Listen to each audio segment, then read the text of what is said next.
خراط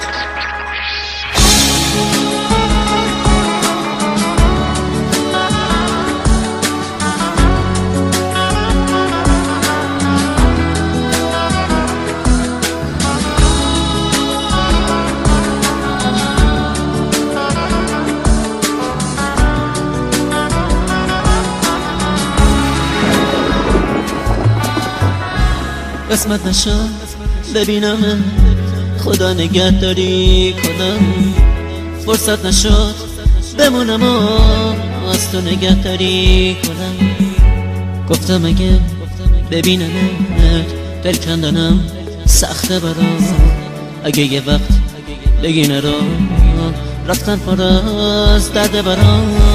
گفتم صدا تو نشنوم ندیدم از پیش فرم، پشت سرم زاری نکن چی کار کنم مسافرم. من میرم ولی باز تو بدون همیشه یاد تو از خاطر من فراموش نمیشه. گل من خوب میدونی بی تو تک و تنهام عزیزم، اگه تو نباشی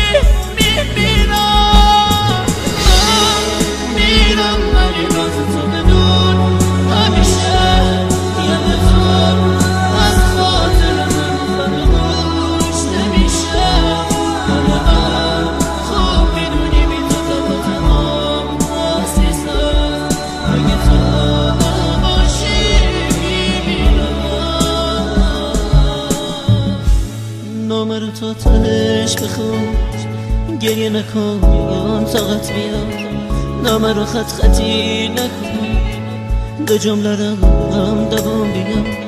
باور نکن یه بی وفا نامه میذارم و میرم، نه قسمت زندگی اینه به کی بگم مسافرم.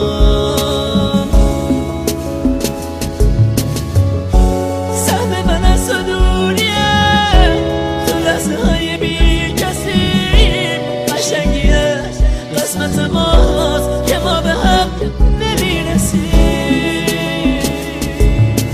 من میرم ولی باز تو بدون همیشه یاد تو از خاطر من فراموش نمیشه. گل من خوب میدونی بی تو تک و تنهام عزیزم، اگه تو نباشی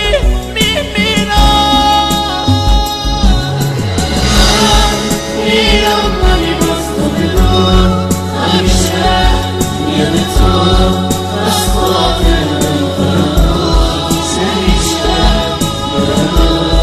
خوب میدونی بی تو تک و تنهام عزیزم، اگه تو نباشی همیشه زنده میمونم با یادت ترانه کنم. منو ببخش اگه با عشقم چکی تو نامه کنم. دیگه تموم شد فرصت، خاطر ما پیشت باشه، تموم خاطرت باشه. خدا نگهدارت باشه.